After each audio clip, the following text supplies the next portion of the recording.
여러분 안녕하십니까? 경제 현장 오늘 시작합니다. 고금리가 이어지면서 끊어졌던 2030 세대의 주택 매입이 다시 늘고 있다고 합니다.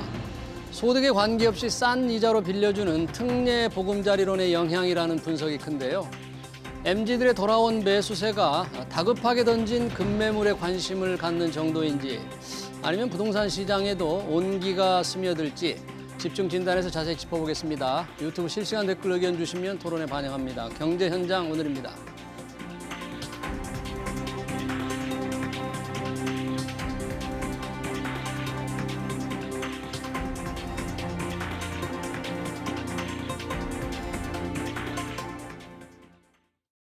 네, 부동산 시장 동향 토론하기 위해서 두 분 모셨습니다. 김준환 서울 디지털대 부동산학과 교수, 윤지혜 부동산 R114 리서치 팀장 나오셨습니다. 두 분 어서 오세요. 안녕하십니까. 안녕하세요. 자, 부동산 시장 하락세가 좀 주춤한다는 얘기가 있고 또 아직도 위험이 가득하다 그런 걱정도 있습니다.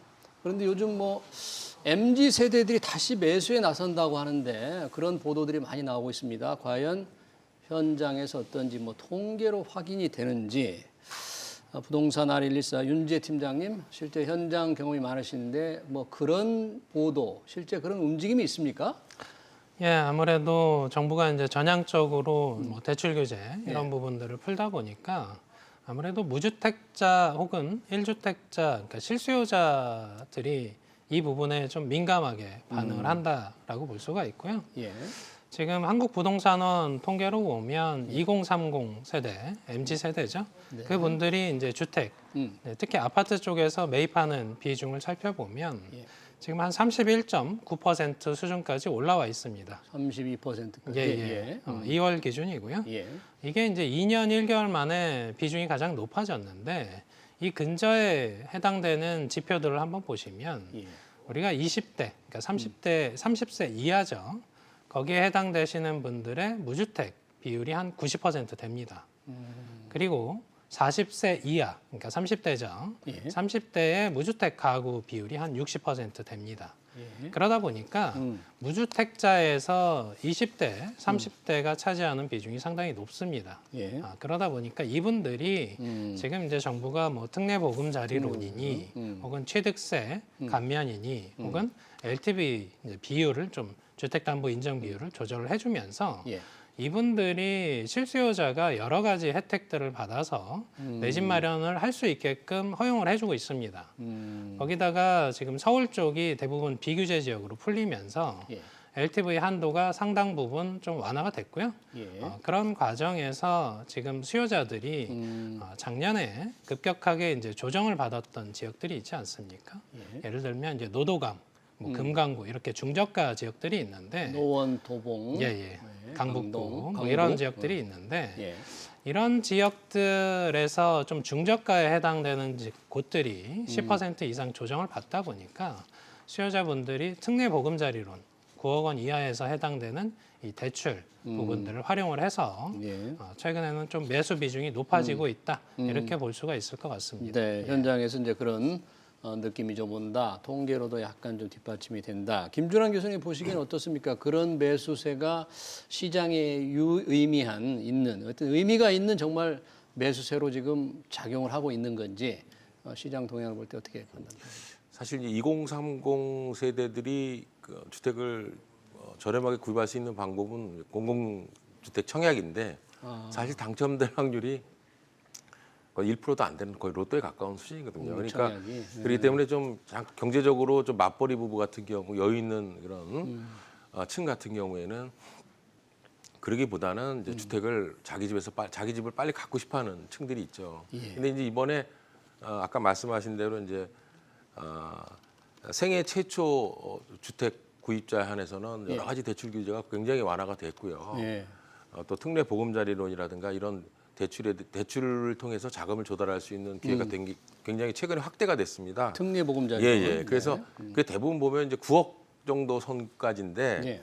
그래서 지금 보면은 물론 과거 최고 높았을 때만큼은 그 높지는 않지만 예. 그래도 상당히 전달보다는 굉장히 증가를 했어요. 구입하는 비율이 30% 지금 31%까지 갔으니까 예. 서울 같은 경우에는 44.7%까지 갔습니다.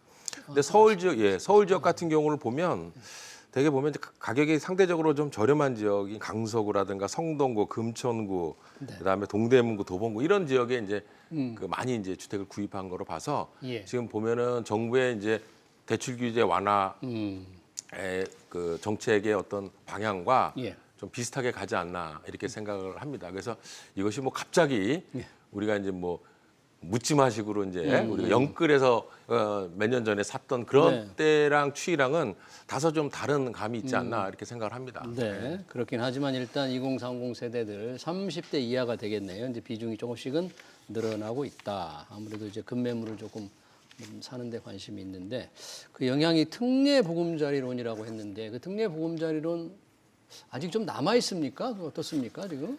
예, 정부가 한 뭐 39조 예. 정도를 예산으로 편성을 했습니다. 39조. 네. 39.6조니까 실질적으로는 40조 수준인데 이거 최근에 이제 지표상에서 보면 이게 한 22조 정도가 나갔습니다. 그러다 보니까 절반 이상을 이미 썼죠. 그러네요. 근데 뭐 대다수는 그 저리의 대출 상품으로 이제 갈아타는 용도로 쓰긴 했습니다만 예. 이 특례 보금자리로는 용처가 크게 세 가지입니다. 예. 일단 무주택자가 내 집 마련을 할 때, 그리고 주택이 있는 상태에서 1주택자가 갈아탈 때, 갈아탈 때. 혹은 자기가 전세 내준 집으로 들어갈 때 이렇게 세 가지 용처로 사용을 할 수가 있고요. 9억 원 이하에서 우리가 이제 DSR 총부채 원리금 상환 비율이라는 건데 그 부분을 적용을 안 하고요. 그리고 대출 이자도 물론 이제 뭐 3%대 혹은 4%대 경우에 따라서 적용받는 수준은 다릅니다만 네. 최대 50년까지 대출을 해줍니다. 고정금리로. 거기에 이제 중도 상환 수수료가 배제돼 있으니까 아, 중간에 갚아도 수수료 안 내도 되고. 예, 맞습니다. 예. 그러다 보니까 일단 받아서 활용을 하고 나중에 이제 대환을 할 수 있는 조건에서도 자유롭다. 이러다 보니까 어떻게 보면 2달여 만에 절반 이상이 소진이 됐고요. 그리고 이제 나머지 뭐 한 40% 조금 넘는 수준에서의 자금이 남아 있는데 네. 이 부분들도 사실은 어떻게 보면 앞으로 한 3개월여 내에 소진될 여지가 있습니다. 다만 우리가 이제 특례보금자리론을 최초에 도입할 때에 그 1년 정도 한시적으로 적용을 한다고 한 정부 약속이 있기 때문에 예산이 아마 조기에 소진된다고 하면 예산을 증액하지 않을까 이렇게 예상을 하고 있습니다. 아, 원래 계획했던 돈 거의 40조 가까운 게 다 나가면 증액할 가능성도 있겠다. 예, 이렇게 맞습니다. 왜 예상하시네요. 그러냐면 우리가 주택을 매수할 때 뭐 10월에 사야지 이렇게 생각하시는 분도 계시지 않습니까? 그럼에도 불구하고 예산이 다 소진돼서 10월에 사시는 분은 안 된다. 그럼 사실은 형평성에 좀 문제가 있다라는 부분들이 있기 때문에 그렇습니다. 네, 김준환 교수님, 이 특례보금자리론 인기가 정말 굉장히 높은데 금리가 한 4% 정도 그 수준이라면서요. 예. 그럼 이 처음 출시할 때는 굉장히 인기가 있었을 것 같은데 지금은 어떻습니까? 시장 금리가 조금은 떨어지고 있으니까 예. 조금 뭐라 그럴까 좀 약간 매력이 좀 낮아질까요? 어떻게? 그래서 이게 지금 특례 보금자리론이 이제 초기에 그러니까 7주 만에 56%가 이제 이미 이제 그 대출을 받았는데 받았고요. 최근 몇 주 전부터 이제 약간 주춤거리는 것 같아요. 왜 그러냐 그때까지만 해도 지금 4%대 초반부터 시작을 하거든요. 4%대 중반까지. 근데 이제 그때 이 지금 시작할 때만 해도 은행 금리가 5% 6% 이상 이렇게 갔잖아요. 그렇죠. 근데 지금은 최근에 보면은 은행 금리가 좀 하단이 3.69%예요. 그리고 상단이 주담 내 하단이 그죠. 5.94%인데 지금 신규 대출에 한해서는 지금 대출 금리를 좀 계속 낮춰가는 지금 상황이거든요. 그렇다 보면은 사실 특례 보금자리론이라는 것이 중도 상환 수수료 면제가 굉장히 좀 메리트인데 또 은행에서도 이제 중도 상환 수수료 면제를 한 기조로 계속 가고 있고 금리도 지금 하단보다는 높고 뭐 이러기 때문에 최근에는 조금 초기보다는 그 매력도가 좀 떨어지지 않았나. 아, 그래요? 근데 이제 그래서 이제 그 정부에게 금리를 좀 낮춰달라 이렇게 얘기하는데 특례 보금자리론 낮춰달라. 보금자리론. 근데 실제로 그게 녹록치 않은가 봐요. 일단은 시작을 했기 때문에 그래서 제가 보기엔 지금 은행 금리가 계속 지금 안정화 하향 추세로 간다면 지금 특례 보금자리론의 인기가 초기보다는 조금 예. 뭐 조심스럽지만 시들어질 가능성도 좀 있지 않을까 이렇게 생각을 합니다. 그러면 그 차입자들의 요구처럼 특례 보금자리론 대출 금리를 조금 더 낮춰줄 가능성은 좀 아직 없는 거예요? 최소한 우리가 일반 국민들이 생각하기에는 정부에서 대출해주는 이 대출금의 이자가 민간 은행에서의 대출 이자보다는 낮아야 된다는 생각이 상식선이잖아요. 네, 그렇죠. 근데 이게 보니까 하단에 역전이 돼 있다고 보면 예. 실제로 대출 받는 분들의 생각은 굉장히 좀 부정적으로 갈 수밖에 없는 거죠. 좀 그런 요구 사항인 게 많아지면 정부가 어떻게 할지 좀 그렇죠. 고민을 네. 좀 해봐야 해봐야 되겠네요. 될 필요가 이렇게. 있습니다. 네. 이게 뭐 좀 싸게 준다고 했는데 은행보다 싼 것 같지 않다 그러면 누가 저 대출 신청을 하겠습니까? 그렇죠. 이 금리 상황 좀 지켜봐야 되겠고요. 요즘 거래가 부동산 거래가 좀 많이 늘어난다 이제 그런 좀 정황이 여러 가지 통계가 좀 있지 않습니까? 네. 팀장님 보시기에 실제 그런 건지 그리고 어떤 부동산 중에서 대부분 아파트인 건지 거래 비중은 어떤지 좀 상황이 어떻습니까? 예, 일단 추이로 보시면 뭐 서울시 부동산 정보광장이라고 이곳에 가서 보시면 아파트 거래 현황을 보실 수가 있어요. 예. 그래서 1월 거래량이 1,500건인데 네. 사실은 지난해에 그 거래량 자체가 1,000건을 넘은 적이 별로 없습니다. 월간 기준으로. 근데 1월 들어서 우리가 이제 1월 5일 기준으로 규제 지역을 대거 풀다 보니까 예. 그 효과가 나왔다 이렇게 볼 수가 있고요. 예. 그리고 2월 거래량은 2,500건을 돌파했습니다. 그러니까 2,500건 수준입니다. 예. 그러다 보니까 1월 대비 1,000여 건이 늘었잖아요. 네. 그리고 3월 거래량은 오늘자 기준으로 봤을 때 2,100건입니다. 그러다 보니까 이 신고 기간 한 달여 4월 말까지를 기준으로 하게 되면 3,000건에 육박할 가능성이 높아져 있다 이렇게 볼 수가 있습니다. 근데 문제는 이런 겁니다. 우리가 이제 아파트 거래 시장은 이렇게 계속 올라오고 있습니다. 그래서 1년 6개월 만에 최대 거래량을 기록을 하고 있는데 그 와중에 이제 전국 거래량에서 아파트가 차지하는 비중을 보게 되면 82.5% 정도가 됩니다. 엄청 높아진 건가요? 그렇죠. 10건이 거래되면 8건 이상이 사실은 아파트 거래라는 거죠. 그래서 한때 우리가 시장이 좀 왜곡되고 이랬을 때는 빌라, 뭐 다세대, 뭐 연립, 뭐 이런 유형들이 사실은 아파트 거래량을 넘어서거나 하는 케이스들이 있었는데 예. 그 근저에는 아파트가 너무 비싸니까 틈새 시장으로 이제 비아파트 유형으로 넘어갔던 건데 예. 작년에 이제 아파트 시장 중심으로 조정을 많이 받으니까 수요자들이 또 최근에 뭐 빌라 왕이니 하면서 뭐 사기성 전세 거래를 사기. 많이 빌라 사기. 예, 맞습니다. 그러다 보니까 빌라 같은 유형들에 대한 인식이 굉장히 안 좋아졌습니다. 그러다 보니까 단독주택이나 빌라 같은 유형들은 거래량이 오히려 지난해보다 적습니다. 현재. 반면에 아파트 유형과 관련해서는 수요자가 그쪽으로 쏠리다 보니까 거래량이 1년 6개월 만에 가장 많은 수준까지 올라와 있다. 이렇게 볼 수 있는데 이 상태에서 아파트 거래량이 꾸준히 또 증가한다면 비아파트 유형도 또 늘어날 여지는 있다 정도에서 해석은 가능합니다. 전체적으로 거래가 조금씩 늘고 있는데 비중으로만 보면 빌라나 이런 다가구 주택, 연립 이런 큰 폭으로 줄고 네, 아파트가 맞습니다. 늘었다. 이 거래량 동향과 함께 가격 동향도 조금 관심인데 마침 오늘 한국부동산원 통계가 나왔잖아요, 김 교수님. 여기 보셨을 텐데 이 통계 계속 낙폭이 좀 줄어왔는데 이번 주 4월 첫 주가 되겠네요. 예. 역시 또 낙폭이 줄었습니까? 아니면 혹시 다른 변화가 생겼습니까? 지금 전체적으로 보면은 낙폭은 좀 줄여가고 있는 추세고요. 서울이 이제 다른 전국 평균보다는 하락폭이 아주 많이 났습니다. 예. 서울이요? 네. 그래서 지금 전체적으로 보면은 이제 하락 기조이지만 하락폭이 조금씩 줄어드는 이런 상황이고요. 이거는 평균이고 또 지역에 따라서는 또 이렇게 반등해서 가격이 약간 상승한 지역들도 꽤 있습니다. 그래요? 지역적으로 따져보면 지역적으로요? 뭐 거의 한 20%에서 30%까지 떨어진 급락한 지역 중에서 그래도 입지가 괜찮고 뭐 이렇게 향후 전망이 밝은 그런 데는 가격이 또 한 5% 이상 이렇게 또 저기 반등한 지역들도 있습니다. 근데 전체적으로는 아직까지 좀 하락 기조에 있으나 하락폭을 좀 줄여가는 상황이다. 그래서 이게 지금 아직까지 뭐 이제 저점을 찍었다라고 얘기하기는 좀 조심스럽고요. 이게 이제 일본 경우처럼 이 하락폭이 아주 점점 줄여가면서 이게 장기적으로 하락을 하게 될지 상승하지 않고 아니면은 이게 저점을 찍고 예. 다시 이제 상승 기조로 돌았을지는 좀 우리가 지켜봐야 될 것 같습니다. 예, 그러네요. 예.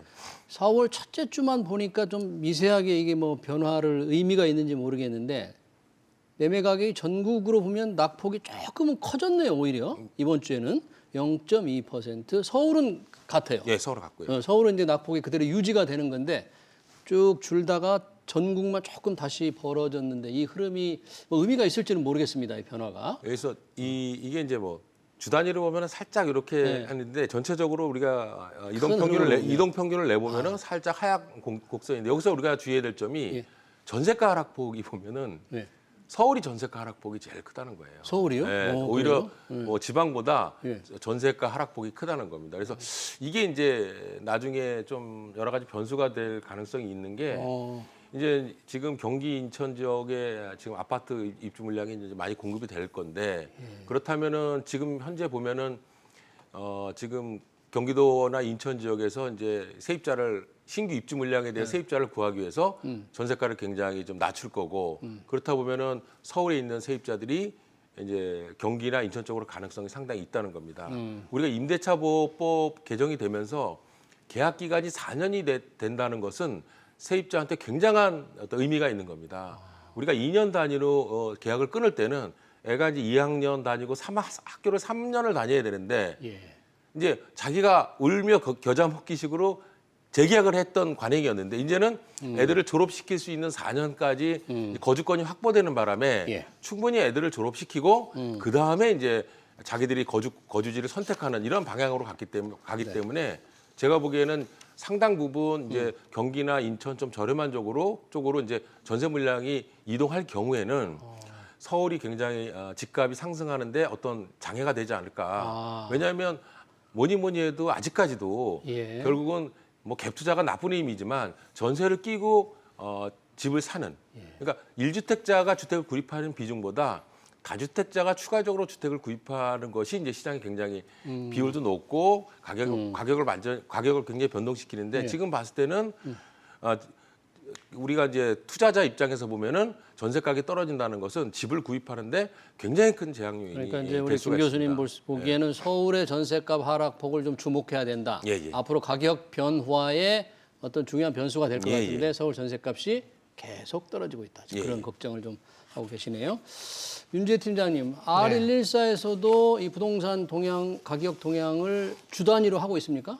예. 거기서 하는 거하고 이 부동산원하고는 어떻게 좀 뭐가 좀 달라요? 일단 뭐 부동산원 기준으로 하게 되면 표본 조사, 네. 우리가 이제 대표성 있는 것들을 뽑아내서 거기서 변동률을 산출하는 형태고요. 저희 같은 경우는 전수조사 기준입니다. 그래서 이제 주간 단위로 발표 시점을 보시면 그 부동산원 같은 경우는 목요일에 발표를 그렇죠, 하는데요. 오늘. 예. 지난주 조사분을 목요일에 발표하는 거고요. 예. 저희는 금주 조사분을 금요일에 발표하는 겁니다. 이번 주 조사를 금요일에 그렇습니다. 더 이게 굉장히 업데이트된 그래서 분위기인데? 일주일 정도의 시점 차이가 일단 존재하고요. 예. 그리고 이제 표본 사이에서의 조사 방식의 차이가 있고, 그리고 이제 산식이 좀 틀립니다.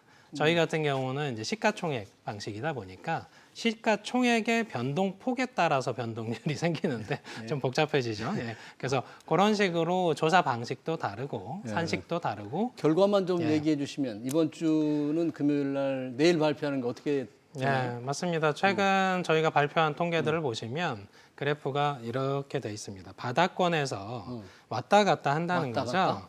그 얘기는 뭐냐면 우리가 시장에 어떤 물건들이 싼 게 있다고 하면 어떻게 보면 수요자 입장에서는 가장 싼 걸 먼저 계약하게 되지 않습니까? 그렇죠. 그러다 보니까 싼 거래가 되면 될수록 변동률은 하락이 잡힙니다.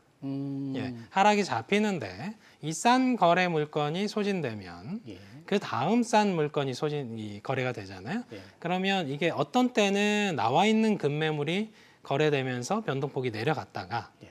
또 최근에 이제 또 바닥권에서 조금 올라온 물건들이 거래되면 변동폭이 다시 올라왔다가 똑같이 하락이긴 합니다만 변동폭이 굉장히 혼조돼 있다 이렇게 볼 수가 있는 거죠.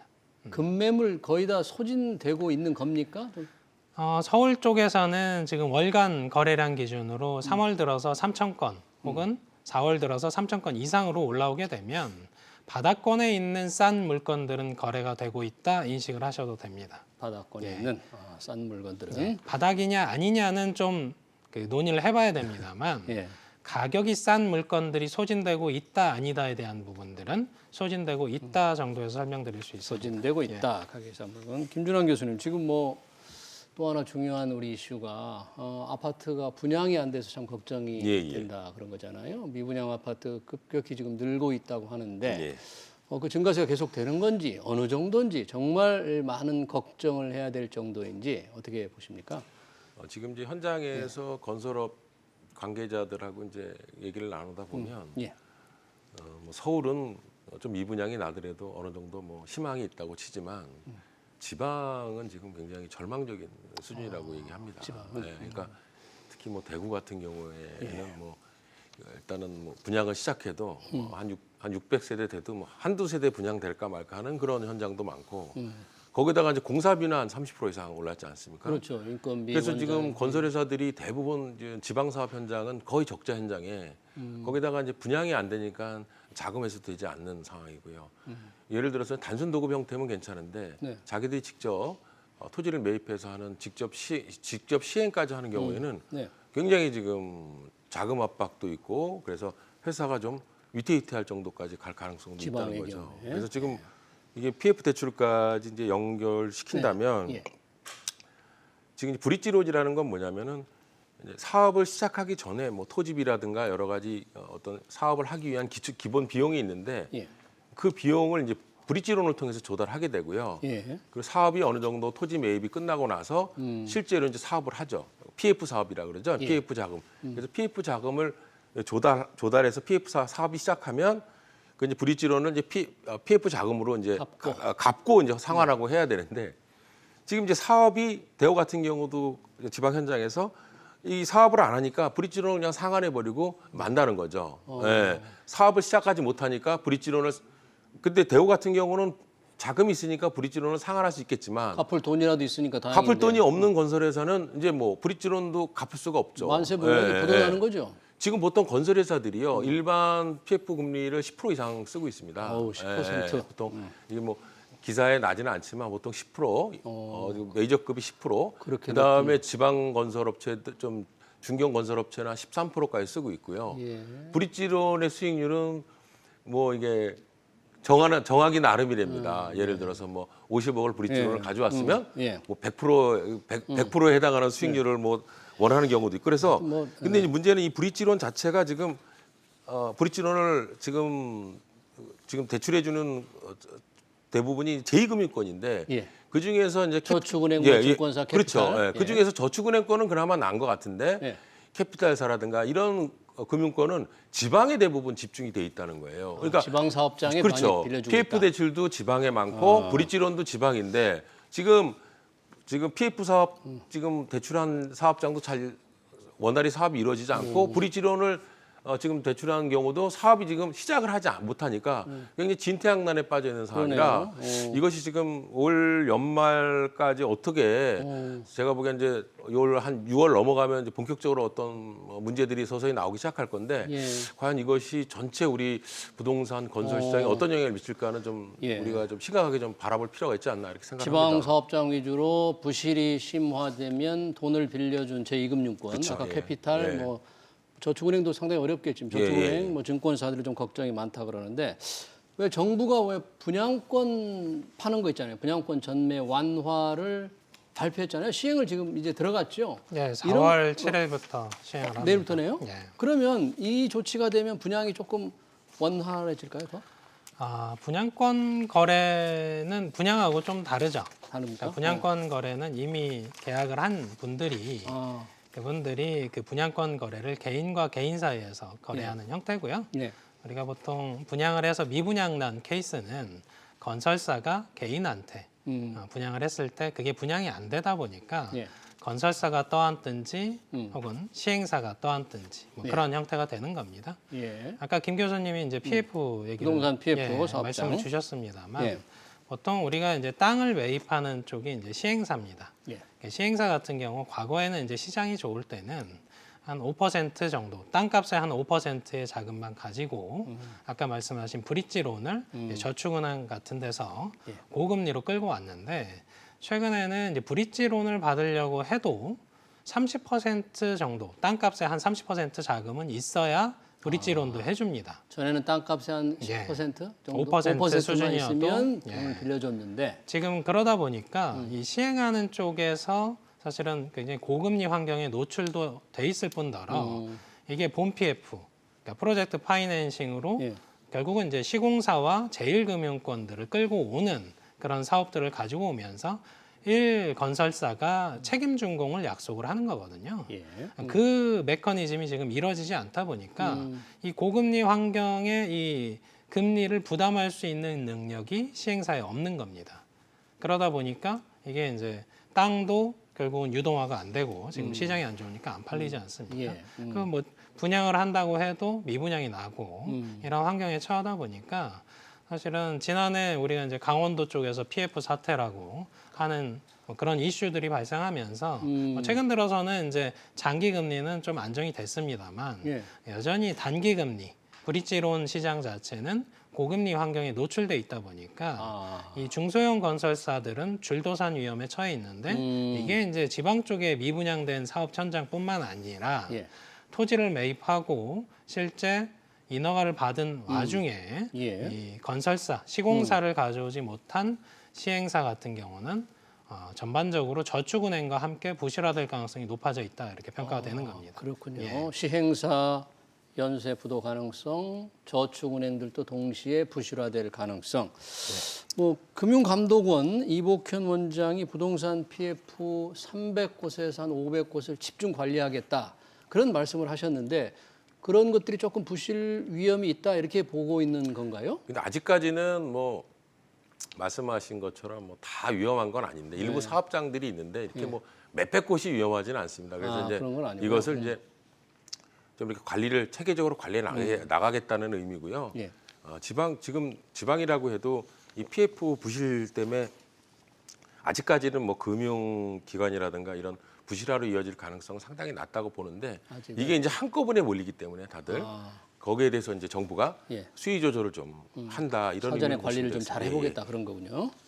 자, 이 부동산 규제 완화 윤석열 정부가 추진을 계속 해왔는데 많은 규제들이 완화가 됐는데 이미 발표는 했지만 그래서 시장에서 기대는 하고 있지만 지금 시행이 안 되는 것들이 있죠. 어떤 게 지금 시행이 안 되고 있습니까? 예, 대표적으로 뭐 크게 한 3가지 정도 볼 수 있을 것 같습니다. 일단 아까 말씀하셨습니다만 분양권 거래는 원활해졌습니다만 분양권 전매 예. 제한은 완화됐고 예, 그러나 맞습니다만 예.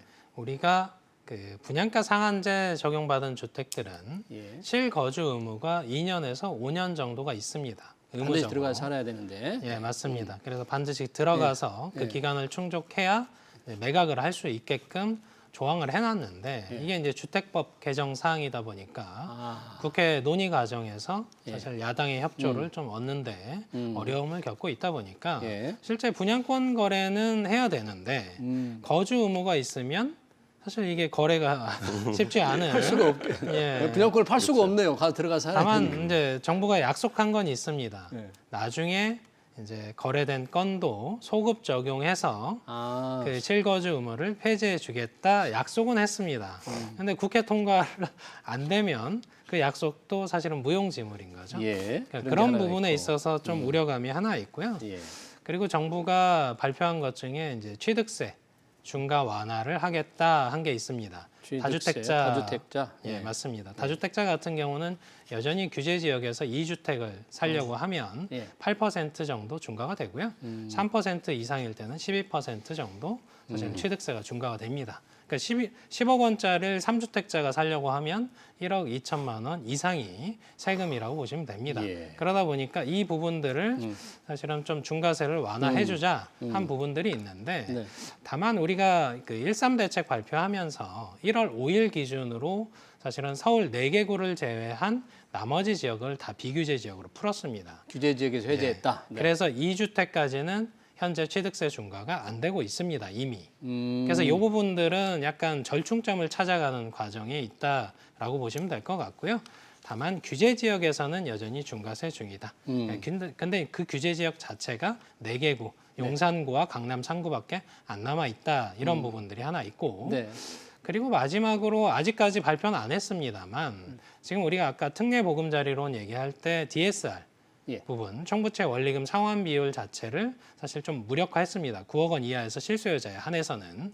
근데 이게 DSR 규제가 지금 3월 들어서 정부가 다주택자 관련된 LTV, 예. 주택담보 인정 비율을 풀었습니다만 DSR이 그대로 존속을 하면서 사실은 풀어주나 안하한 그런 형태가 돼 있는 케이스가 많고요. 네.